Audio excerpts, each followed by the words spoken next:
exercise video number 2. This is where we want you to be, but this is very, very, very tricky for you because your knees are so swollen and stiff, and the ankles are so stiff that getting those ankles flat into that position without any space and being able to bring your bum onto your heels and take your weight is a very, very, very demanding task for you, and it's causing you pain and stiffness and agony.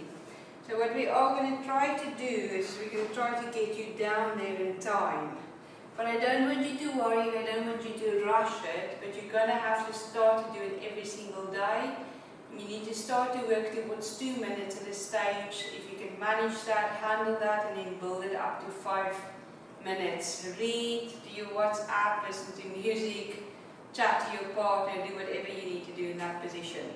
Now, the getting down already is tricky now. So a lot of people really need a support. I'm lucky because I've got a lot of supports in the studio. You're going to have to make a plan with what you have at home. Some people already just finding that bit there is very, very difficult. So whatever you need to get yourself down, this is a box that we have in the studio. This could be a table or your wall. This is a beautiful thick support, spongy one. So that's going to be enough to carry my weight. So at the moment I'm relying on my object to carry my weight, and I'm just getting into position. Some of you really, really are going to have to spend in this position just a bit of time. You can bring your ankles up, you can flex your toes, you can do rotations with your ankles, you can stick out your bum, tuck your bum under, stick your bum out, tuck your bum under. You can move your weight a little bit back so that you go from the front of the knee to the middle of the calf. Maybe if you possibly can towards the feet. You can start to slowly lower yourself down. What I want you to do here for me is what you don't want to do. You want to hold yourself in your hips because your knees pain. But relax through the hip joint. Bring your weight slowly forward. And then just very, very, very gently start to kneel in that position. Tuck your bum and then push your hip joint to be as far forward as you possibly can. That's an important part of strengthening your knees, is to open your hip flexor in the front. So the harder you squeeze here, the better. And then the perceived difference between flexing and relaxing gets greater. I'm yielding, slowly take myself down, push back up through the legs, tuck my bum, squeeze as hard as I can, open my chest, feel like a warrior, feel strong in that position, tight, release and come down. Some of you can start the position by positioning your hands on the floor, so something from there. Some of you are going to have to put in ankle supports in the back. Some of my patients even have to put in 2. That's fine. Do what you need to do to make life bearable, right? You don't have to suffer. Some people say it's really, really sore when I go back, so we put something in behind their knees. So I want you to feel as confident as you can. Start to just go down and start to get as much weight from on your ankles and your knees as you can. Wiggle your bum and start to get weight down. Come forward and back. Some of you, this is going to be your exercise. Literally forward and back. When you're a beginner, you're going to spend a lot of time forward and very little time back because it's going to hurt you so much. When you're an intermediate, you're going to spend as much time back and forward in equal measurements. If you're starting to be advanced, more familiar with the movements, your joints are adapting, you're going to be longer in zone where you work, and you're going to be quick out of zone where you release, and then back.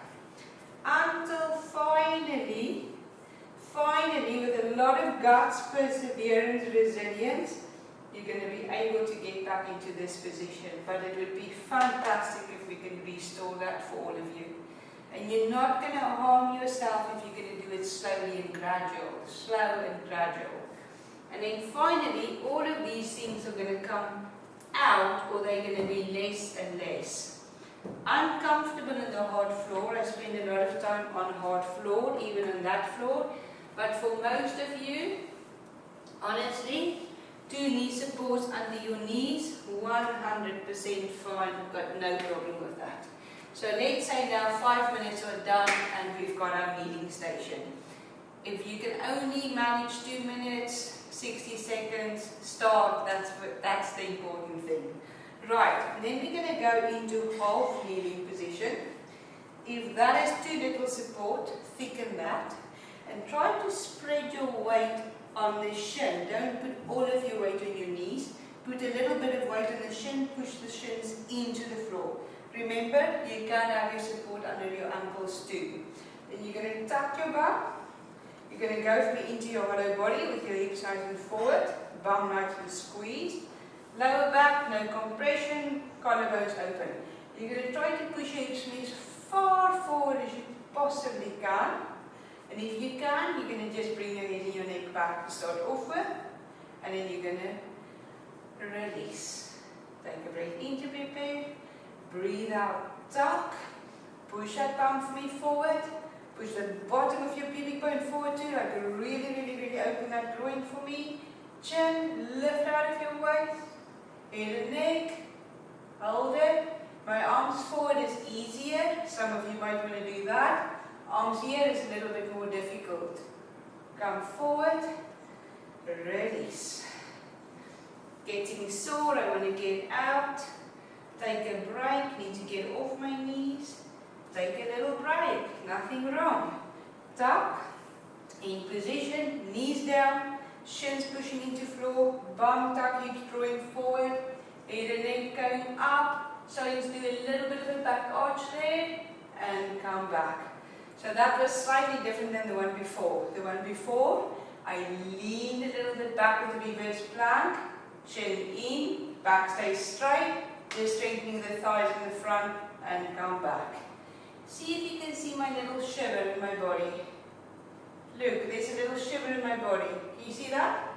That means I'm working maximum now. I'm really pushing my end of my ranges.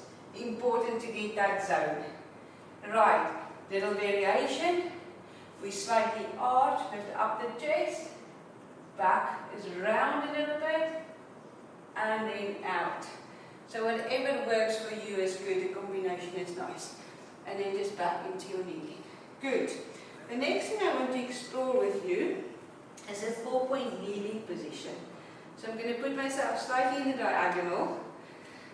Life is not always stable now. Sometimes we need to work with what we have. So I'm one hand on the mat, one hand on the floor. Not going to bother me. Now, there's my body weight over my knees. Here my body weight comes over my arms. Lots of things with the arms. No bent elbows. Straight arms. Elbow pit turns out. So I say the arms, elbows look away from one another. External rotation. Look at my flat hand on the floor. Flat hand on the floor. Spreading my weight through the palms and the fingers. Elbows turning out. Locking the joint. Then I'm going to push my body weight up above my wrist. Left wrist, right knee, left knee. So I'm trying to make a circular motion in the outside of my joints. Let's see if we can get a little bit of lubrication through your joints. I want you to have a beautiful, stable frame when you do this. Tummy is in. Long necks, I don't like turtles that shrunk into themselves. Other side. Getting a little bit more explorative here. Starting to push a bit through my weight. Zigzags. What you're starting to do is you're starting to load your joints and different aspects of the joints themselves. So we're stressing different surfaces in your knees and in your wrist. Good. You can play around here for 60 seconds. It's a beautiful, beautiful position for the whole spine. And then if you want to rest, you need to ease your bum back. Stick your bum out for this one as far as you can. Elongate your spine. Go from as far down as you can. Step by step. Until maybe one day, your bum will touch your heels. Then you're going to rest your forehead down onto the floor. And breathe out and sink. Straighten your arms as hard as you can. Try to push your bum onto your heels. Try. And then come forward again. Some people would need to have a little break. You're not going to be able to go on. Might just have to give your knees a little rub. Give yourself a pat on the back and say you're doing a good job. And if you're ready, come back onto your knees. Go and reset your position. Bum directly over your knees, straight line. If you're really struggling in this position, put your hands slightly in front of your shoulders. Because when your hands are underneath your shoulders, it's a little bit more to carry. So wherever you're comfortable. Then remember, little dinosaur, push the body up from as far off the arms as you can. Bum is relatively tucked, but now I'm going to give it a good tuck. I'm going to push my body weight away from that. And now I'm going to push my bum behind me, elongating my spine, keeping strong in the arms, not sinking my body down, just lengthening my body backwards and forwards. So I'm not dropping my spine down to the floor. And I'm going to push through the hands, tuck the bum, the navel, the rib cage, the head and the neck. And then we're going to elongate again, isolating vertebra by vertebra by vertebra, strong through the shoulders, head and neck, and come back and curl. You can stop the video now and you're going to do 3 more in your own time. If you can, then you're going to stick out your bum. You're going to ground yourself as far as you can. You're going to walk your little fingertips forward. Stretch through the arms and give your body a stretch. And relax for a second. Remember, if you need a break, just stop your video and just make your rest positions a little bit longer. Right, last one in all fours. How stable can I keep my spine?